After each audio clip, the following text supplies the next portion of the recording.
This 70-year-old man is hunger striking until death.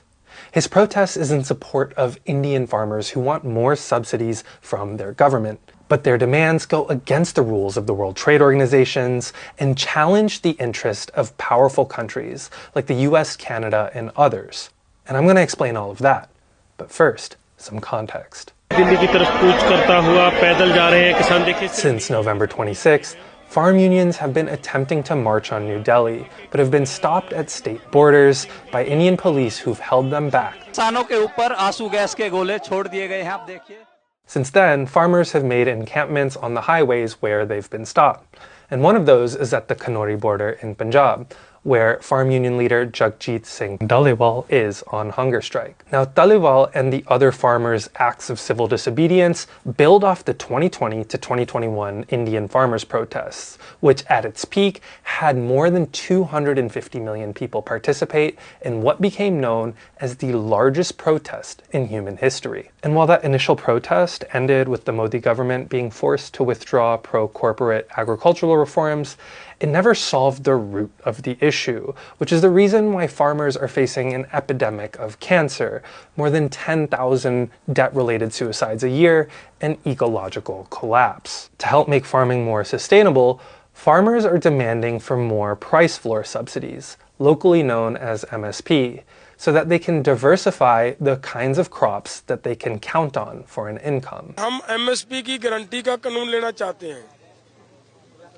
और WTO के अंदर हमारी MSP को खत्म करने के लिए आदेश दिए जा रहे हैं. But one of the major obstacles for more subsidies is that the subsidies they've already have for rice and wheat are already seen as a major problem for more powerful and advanced countries who pressure India through the World Trade Organization. Under the World Trade Organization's Agreement on Agriculture, developing countries like India are only allowed to subsidize their production value of crops by 10%. And earlier in November, the US, Canada, and 3 other countries accused India of distorting global markets by over-subsidizing their rice and wheat to the tune of 87% and 70%, which is way over that 10% cap. India says these claims are exaggerated based on old exchange rates and overestimates of what the government actually buys.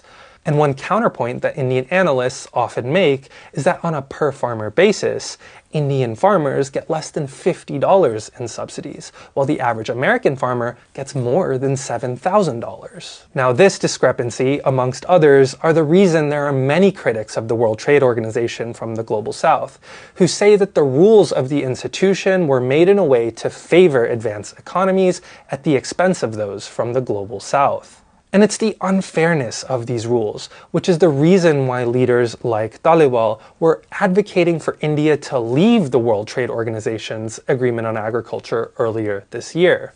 WTO के अंदर America ने एक case डाल रखा है कि भारत अपने किसानों को अब भी MSP दे रहा है, इसको MSP देने से बंद करवाओ.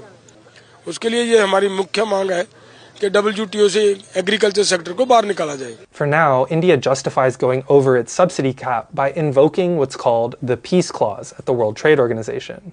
But life back home for its farmers is anything but peaceful. In face of forceful police crackdowns, farmers are calling for escalating tactics of civil disobedience. And other farm leaders across the country say they'll join Punjabi farmers if the government doesn't respond to their demands. In that time, there's a high likelihood that Dhaliwal will die from his hunger strike. But it's precisely the life and death stakes of his protests that are highlighting the unfair rules of the World Trade Organization and what reforms are needed if the more than 140 million farming families across India are to have a viable chance at a future in farming. If you want to learn more about this, I highly recommend you go to my YouTube and check out this documentary I produced for Vice a couple years ago called Why India's Farm System is Failing.